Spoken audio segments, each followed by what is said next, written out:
published for the users. And users or the organizations who are using AWS, if they feel that this service is needed for their organization, they can enable it and then they can use it. Okay, so somebody went and told that, okay, I want to monitor all the user activities. So do we have any service like that? So AWS is like, okay, so far I don't have, let me write this service and let me develop this service for you and give it. So they develop the service. Okay, so things like that. There are three other services which you would be like little getting confused between CloudWatch, CloudTrail, and GuardDuty. So always make sure you are aware of what is doing what. Okay, clearly, and then I will also be differentiating it in the class so that you understand it better. Else it will be confusing. Okay, so again, GuardDuty, this is one of the main services which we would be using to monitor threats in the environment. And if there are, what it does, it collects logs from all the log sources, and major log sources or data sources we call them is a CloudTrail events we have, S3 data plane we have, DNS logs we have, VPC flow logs we have. So all these logs from these data sources only. So it collects, and then it, so if you see, it is not collecting logs from EC2 instance. Okay. So now because that is done by somebody else, some other services would be doing that. So majorly because threats network related, it would be in the VPC most of the time, VPC logs and DNS logs. And some of the times when you save it in S3. Right? And CloudTrail, so CloudTrail itself is another service altogether. So logs from that service also GuardDuty combines. Okay, so today we'll be studying about CloudTrail also. Okay, so logs from that another service also it takes in where all the user account details are recorded. So it takes all that and then it will be passing it through the threat detection, integrated threat detection tool it has got. So it has integration with other threat intel tools also, and also inbuilt database it has where all the known threats are mentioned.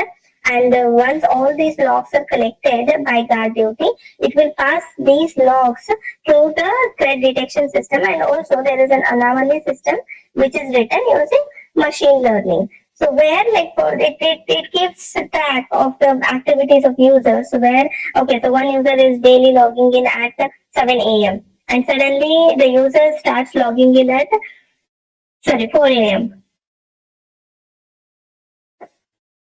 Just 1 second.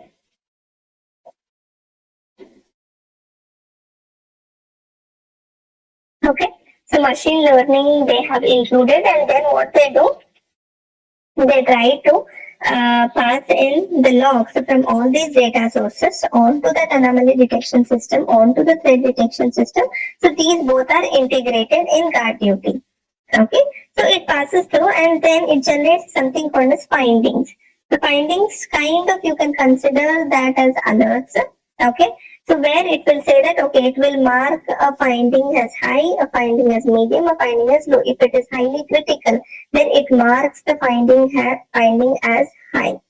And if it is of not that important, so whatever true, false positive things and all you have. So if the system, if the GuardDuty feels that, it will mark that as low.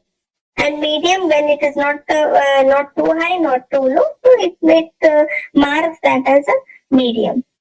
Okay, and next what we can do to take action, again GuardDuty and your SIM tool. So you might already be aware of your SIM tool, so do not get confused. SIM tool is an end-to-end monitoring tool. And whatever services we are studying, security services we are studying on AWS, first thing is AWS doesn't have any end-to-end SIM solution. So it has bits and bytes of these monitoring thing. It has divided into different services. Like user activities, they will do in CloudTrail. All the cloud activities, they will try to watch it in CloudWatch, try to monitor it in CloudWatch. Okay, and any threats that in the environment they have to keep watching for threats alone in the environment, then they enable GuardDuty. Okay, so different service on AWS will function different things. Slightly it would differ. So again, as and when we move forward, the confusion will arise in your mind. But at this point of time, have that clarity that there is no SIM solution. So in your interview also, they might ask you. So what is the difference between the traditional SIM like Splunk, McAfee, SIM, Logarithm, IBM Curator? So what's the difference between a SIM solution and a guard duty? SIM solution and a CloudWatch, SIM solution and a CloudTrain. Okay, but these are all monitoring services. So your answer should be AWS do not have a end-to-end SIM solution in place.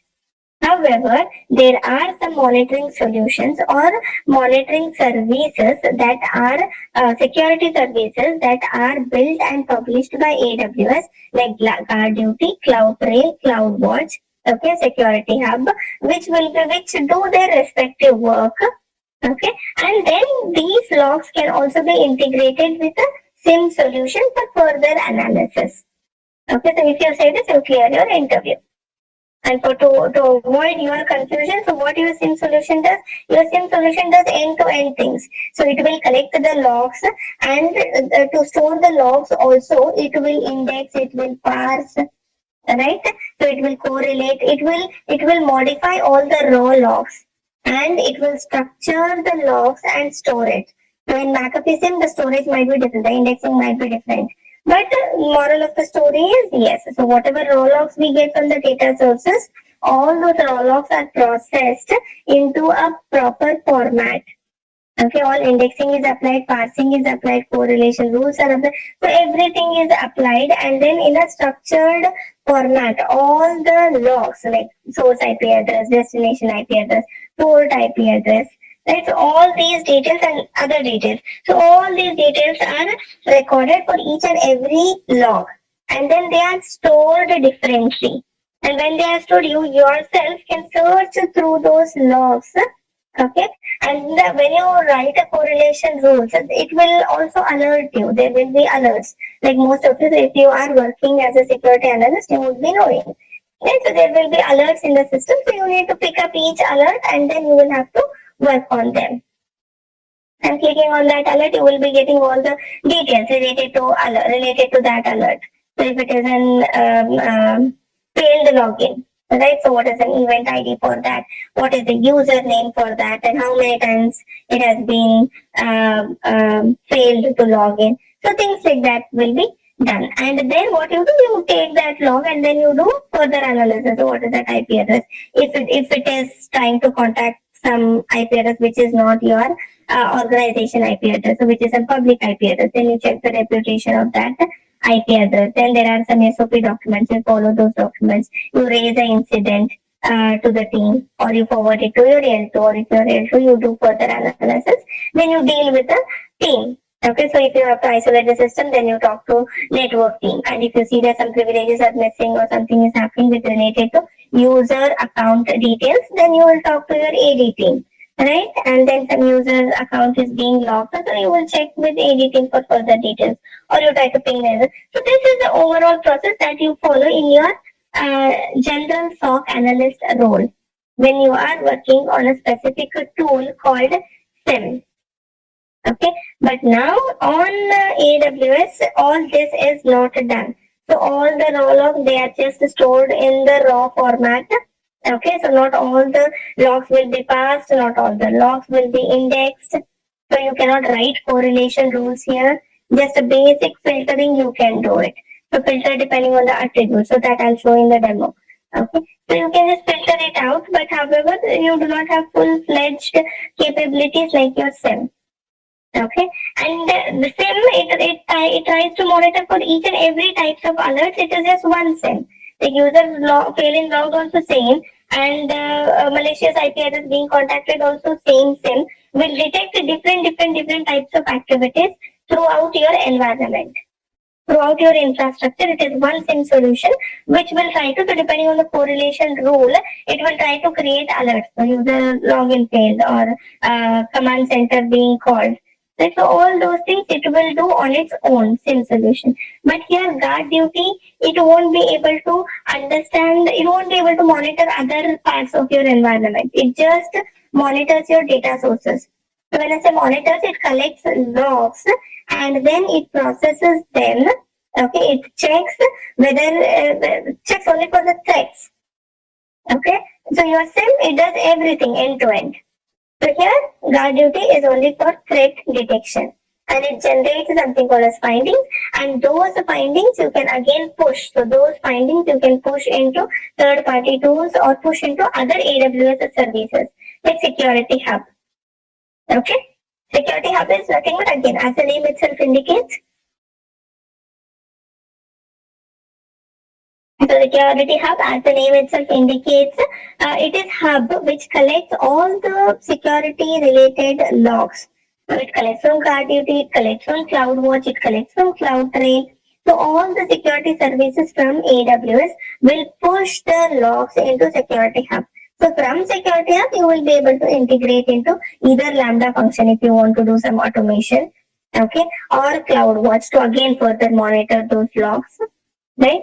Or it would be any of the SIM solution in place. So you can forward all those logs into Splunk, into McAfee SIM, IBM Florida, so any of the active SIM solution you guys are using in your organization. So all these logs can be forwarded into Security App. From Security App, it will be forwarded into your SIM solution. So what actions we can take on those findings? We can directly suppress those findings if it is false positive, if we feel that it is. Okay, and you can push all the logs into Security Hub, and again through Event Bridge you can alert, you can send notification to a security analyst or an admin saying that okay, so there's a finding with high priority that have been created by GuardDuty, so go and watch this or something like that, right? So, and then you can remediate using some of the remediation. So if user account has been 3 times login failure, then you can go ahead and log the event. Log the user account in IAM. So you can write a policy for that. You can write a function for that using a Lambda function, or you can integrate it with SIM solution. Okay. So this is like again an overall picture or brush up of what we have done, because we'll be seeing the demo now. So GuardDuty, it can generate what it does. So it has integrated threat intel, anomaly detection system in it. It will pass all the logs from the data sources, and it generates alerts whether it is high, medium, and low. And those alerts can be pushed into your CloudWatch. Okay, and from CloudWatch you can integrate that with your Lambda, so where all the automation piece is written. And from Lambda, you can integrate it with any type of function you can write to integrate with a partner solution or automated responses or chatbot. So any of these things you can take care of. Okay. So again, we have seen GuardDuty uses also.